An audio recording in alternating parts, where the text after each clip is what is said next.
हम लोग पढ़ रहे थे अंतर्राष्ट्रीय राजनीति, नवीन प्रवृत्तियां और मुद्दे, जिसकी शुरुआत हम कर चुके हैं कि कब कब विश्व में परिवर्तन आया, विश्व राजनीति में, अंतर्राष्ट्रीय राजनीति में परिवर्तन आया और वो परिवर्तन के कौन कौन से अवसर थे उन्हें हम पढ़ चुके हैं। तो प्रथम अवसर कब देखा गया था? प्रथम अवसर था प्रथम विश्व युद्ध के बाद का। तो प्रथम विश्व युद्ध यानी 1914 से 1918 का समय था। तो उस समय विश्व युद्ध के बाद विश्व में परिवर्तन देखा गया। दूसरे अवसर की जब हम बात करते हैं तो दूसरा अवसर कब देखा गया? दूसरा अवसर द्वितीय विश्व युद्ध के बाद देखा गया। ज्ञात है हमें 1939 से स्टार्ट होता है और 1945 तक चलता है। तो हमारा जो कोर्स है वो 1945 के बाद का ही है। तो उस समय हम देखते हैं कि विश्व राजनीति में फिर से काफी परिवर्तन आया था। और तीसरा जो प्रमुख परिवर्तन था वो था 1991 में, जब सोवियत संघ का विघटन हुआ था। तो इन तीनों ही समय में, प्रथम विश्व युद्ध, द्वितीय विश्व युद्ध और सोवियत संघ के विघटन के बाद से ही अंतर्राष्ट्रीय राजनीति में नवीन परिवर्तन आए थे और इन परिवर्तनों के कारण ही विश्व राजनीति में आमूलचूल परिवर्तन देखे गए। तो वो कौन कौन सी नवीन प्रवृत्तियां रही, कौन कौन से मुद्दे रहे, इस चीज को हम पढ़ रहे थे। तो उसमें कुछ पॉइंट हमने पढ़ लिए थे, जैसे शीत युद्ध का अंत हो गया, विश्व एक ध्रुवीय हो चुका था, जहां विश्व में दो महाशक्तियां थी और अब बाद में एक महाशक्ति रह गई थी अमेरिका। शीत युद्ध जो सोवियत संघ में और अमेरिका में सैद्धांतिक मतभेदों के माध्यम से चल रहा था कि अमेरिका पूंजीवादी विचारधारा को, जहां अमेरिका और सोवियत संघ जो विचारधाराओं के कारण, सैद्धांतिक विचारधाराओं के कारण बिल्कुल अलग अलग थे, दो महाशक्तियां थी, वो अब यानी 1991 के बाद, सोवियत संघ के बिखराव के बाद एक ध्रुवीय विश्व हो गया। यानी दो महाशक्तियां नहीं रहकर केवल एकमात्र महाशक्ति सोवियत संघ हट गई, तो अब केवल अमेरिका ही रह गया था। तो इस तरह से हमने ये पढ़ा कि विश्व अब एक ध्रुवीय हो गया था। तो बहुत सारे कारणों को जब हम पढ़ते हैं तो जर्मनी का एकीकरण हमने पढ़ा, गुटनिरपेक्षता की प्रासंगिकता अब क्या रहेगी ये हमने पढ़ा, यूएनओ का परिवार किस तरीके से बढ़ता चला जा रहा है वो हमने पढ़ा, और किस प्रकार से सैनिक गुटबंदियों का अस्तित्व अब धीरे धीरे कम होता जा रहा है। इन पॉइंट्स को हम लोग पढ़ चुके हैं और इसी पॉइंट के क्रम में आगे हम पढ़ने जा रहे हैं नवीन प्रवृत्तियों और मुद्दे के अंतर्गत 8वां पॉइंट जो है नाटो का पूर्व की ओर फैलाव। तो नाटो क्या है? एक सैनिक संधि है, ये हम लोग देख चुके हैं। तो नाटो का जो फैलाव है अब कहाँ बढ़ता चला जा रहा है उसे हम पढ़ने जा रहे हैं। तो नाटो का फैलाव किस प्रकार से हुआ? रूस ने 1991 में नाटो के साथ जुड़ने की इच्छा प्रकट की थी, पर उस समय इस बात की ओर ध्यान नहीं दिया गया।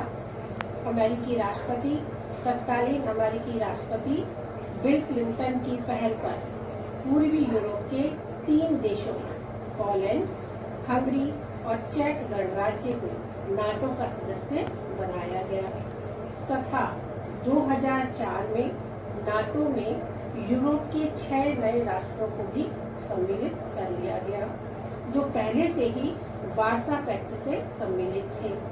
ये नए राष्ट्र थे Bulgaria, Latvia, Estonia, Romania, Lithuania तथा स्लोवाकिया आदि।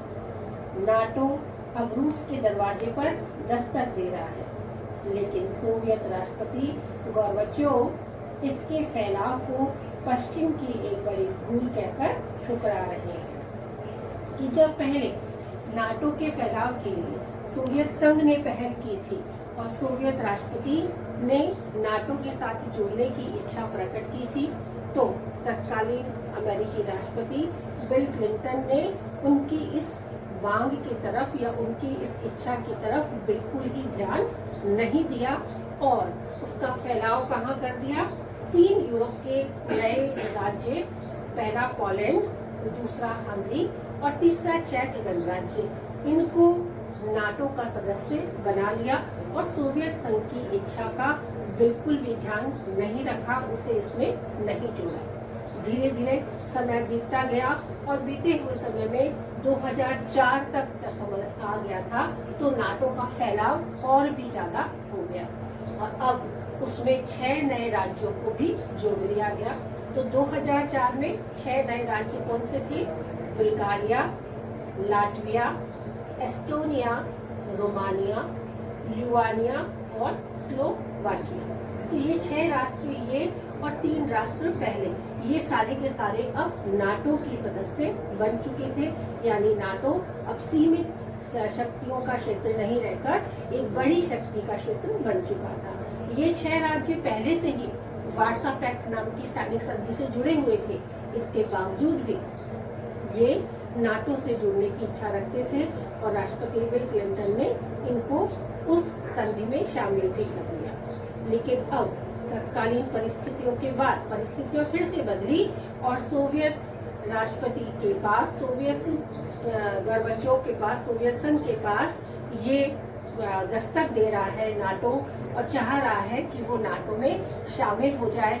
लेकिन अब सोवियत प्रधानमंत्री या सोवियत राष्ट्रपति जो थे वो अब इस नाटो में शामिल होने की कोई इच्छा नहीं रखते और उन्होंने इसे पश्चिम की एक भूल कहकर ठुकरा दिया है।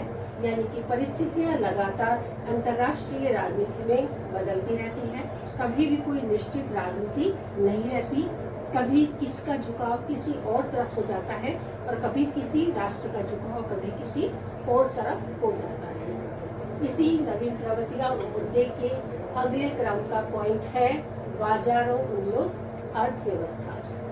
बाजारोन्मुख अर्थव्यवस्था का ये अर्थ होता है कि किस प्रकार से व्यापार व्यवस्थाएं लगातार बदलती रहती है और लगातार बदलने से बाजार के ऊपर क्या प्रभाव पड़ता है और बाजार से व्यापार पे क्या प्रभाव पड़ता है और उस व्यापार से विश्व की अर्थव्यवस्था पर क्या प्रभाव पड़ता है, इसे अब हम पढ़ेंगे।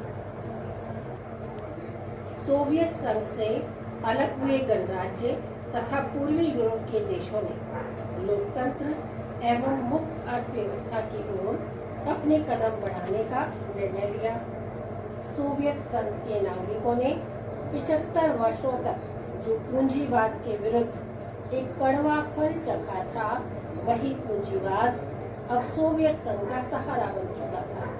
सोवियत संघ के ये नए राज्य अपनी उन्नति के लिए नवीन उपायों की खोज कर रहे थे और इन नए उपायों के साथ साथ नई परिस्थितियां और नए वातावरण से दुनिया के अधिकांश देश भी परिवर्तित हो रहे थे। पूंजीवाद का माहौल उत्पन्न कर बाजारों उन्मुख अर्थव्यवस्था के सिद्धांत ने हर जगह अपना महत्व बना लिया था और इसी महत्वता की वजह से इसकी जो प्रमुख विशेषताएं हैं वो उभर कर सामने आने लगी। मुक्त व्यापार, प्रतियोगिताएं, स्वतंत्र समझौते, बाजार व बाजारू समाज, राज्य का कम से कम नियंत्रण, निजी संपत्ति व आर्थिक स्वतंत्रता इस नवीन बाजारोन्मुख अर्थव्यवस्था की प्रमुख विशेषताएं बन गई। तो नवीन बाजारोन्मुख अर्थव्यवस्था का अर्थ ये होता है कि जहां सोवियत संघ और अमेरिका पूंजीवाद और साम्यवादी विचारधाराओं के कारण एक दूसरे के विपरीत थे, विरोधी थे और अब जब ये साम्यवाद का अंत हो चुका है तो अब पूंजीवाद उनके लिए इम्पोर्टेंट हो गया है। और जैसे ही साम्यवाद का अवसान हुआ, साम्यवाद खत्म हुआ, निजी संपत्ति इम्पोर्टेंट हो गई, स्वतंत्रता इम्पोर्टेंट हो गई, मुक्त व्यापार इम्पोर्टेंट हो गया, तो तब इस व्यवस्था को अपनाया गया।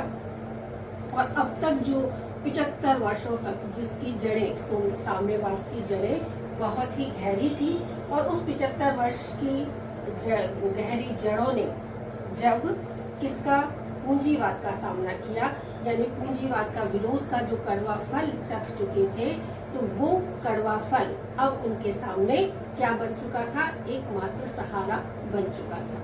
क्योंकि सोवियत राष्ट्र अब अपने आप को प्रगति के पथ पर ले जाना चाहते थे और उस प्रगति के पथ पर जाने के लिए यही पूंजीवाद उनका एकमात्र सहारा था।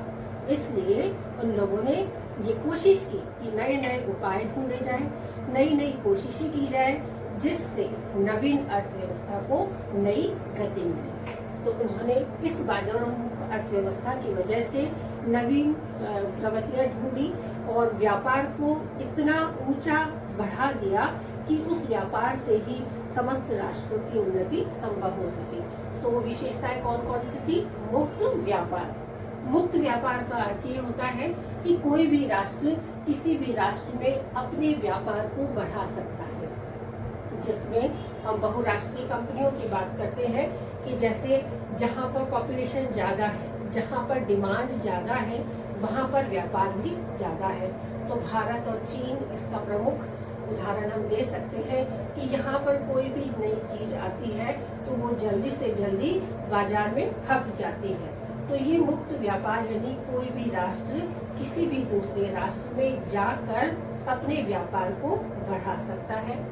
दूसरा है प्रतियोगिताएं।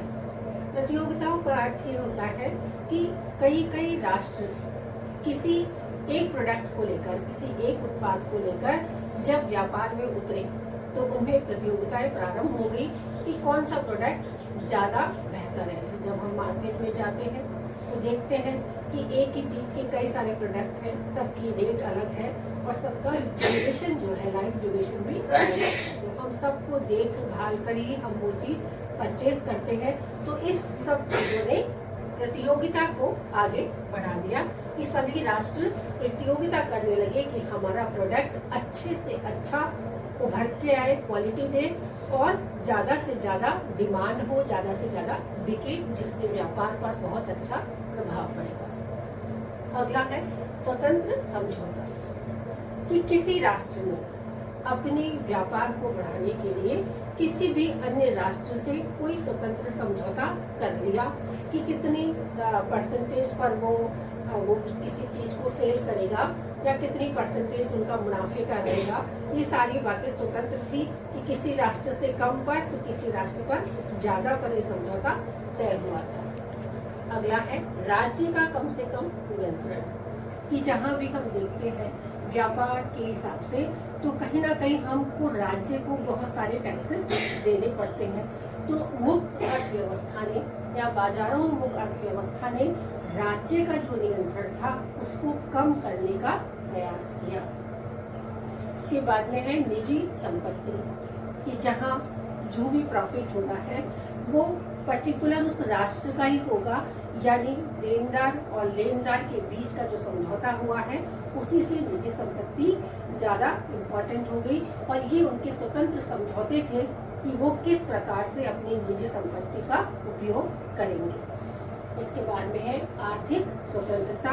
तो आर्थिक स्वतंत्रता का अर्थ यही है कि जो भी राष्ट्र कोई भी चीज जो बाजार में बेची जाती है और बाजार में ही खरीदी जाती है, उससे होने वाला मुनाफा जो भी देता है वो उस पैसे का अब आगे क्या यूज करेगा। तो इन सब चीजों की आर्थिक स्वतंत्रता भी बाजारोन्मुख अर्थव्यवस्था की प्रमुख विशेषता बन गई। 6 विशेषताओं के द्वारा बाजार की अर्थव्यवस्था पर यानी विश्व की अर्थव्यवस्था पर बहुत अधिक प्रभाव पड़ा। अगला है यूरोप के एकीकरण की दिशा में बढ़ते चरण, कि अब यूरोप, हमने पढ़ा है कि 2003 का जो फर्स्ट जो रिकॉर्ड है, फर्स्ट ट्रैक जो है उनका पुस्तक का नाम है, उसमें 267 राष्ट्र थे। लेकिन धीरे धीरे राष्ट्रों में एकीकरण की भावना जागृत होने लगी और छोटे छोटे राष्ट्र मिलकर एक बड़े राष्ट्र का रूप धारण करने लगे। और उसी क्रम में ये प्रारंभ हुआ है यूरोप का एकीकरण, यूरोप के एकीकरण की दिशा में बढ़ते चरण।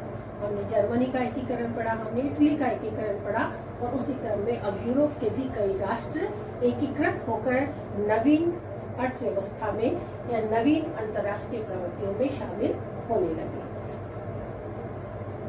तो द्वितीय विश्व युद्ध के बाद यूरोप कई ढंग से विभाजित हो चुका था। जैसे पूर्वी और पश्चिमी यूरोप, पूंजीवादी और साम्यवादी यूरोप, पूर्वी व पश्चिमी जर्मनी, नाटो व वार्सा पैक्ट के देश, अमेरिकी समर्थक और सोवियत संघ पिछलग्गू राष्ट्रों के रूप में पूरा विश्व या पूरा यूरोप विभाजित हो चुका था। कब? द्वितीय विश्व युद्ध के बाद। लेकिन धीरे धीरे परिवर्तन का दौर चला और परिवर्तन आया एकीकरण के रूप में। तो यदि हम बात करें उदाहरण की, तो पहला उदाहरण यदि हम देखते हैं तो 11 दिसंबर 1991 को मैस्ट्रिक्ट संधि यूरोपीय एकीकरण की दिशा में एक महत्वपूर्ण सीमा चिन्ह बनी। कब? 11 दिसंबर 1991 मैस्ट्रिक्ट संधि।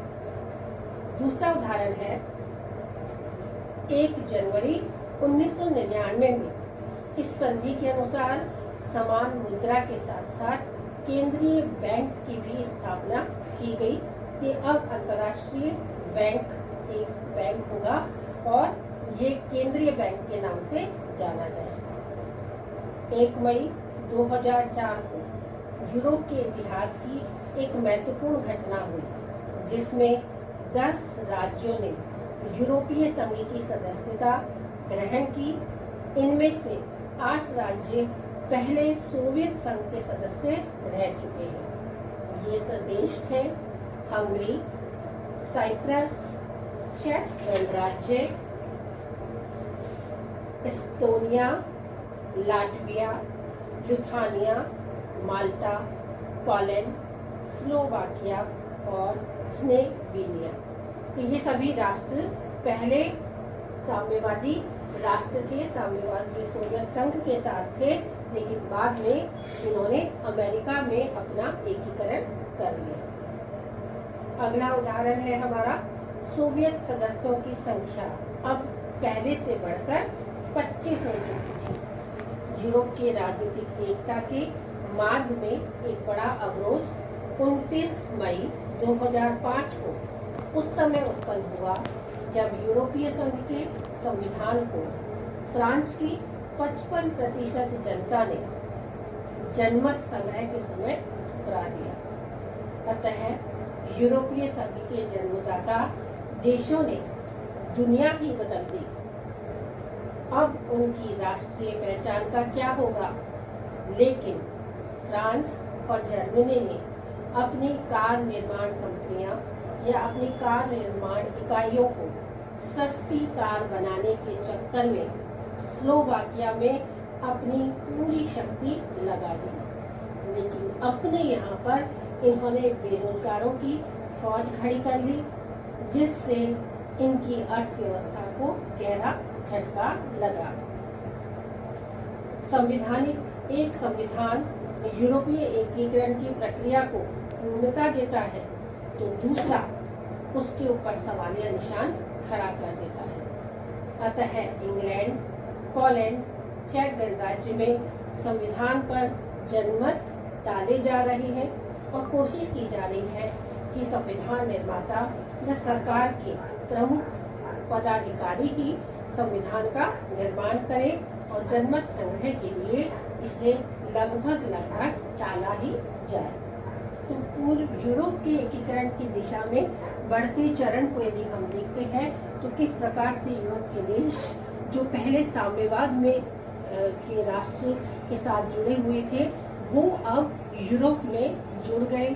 एक मुद्रा व्यवस्था की स्थापना कर ली गई और उसके साथ साथ बहुत सारी ऐसी चीजों को भी जोड़ लिया गया जिससे यूरोप के एकीकरण को नई गति मिल सके। जहां पर ये देखा जा रहा था कि ये राज्य जो पहले सोवियत संघ में थे और अब यूरोपीय राज्यों में एकीकृत हो गए, तो इन्हें समझ नहीं आ रहा था कि अब हमारी निजी पहचान का क्या होगा, हम साम्यवादी रहेंगे या यूरोप के देश बनकर रहेंगे।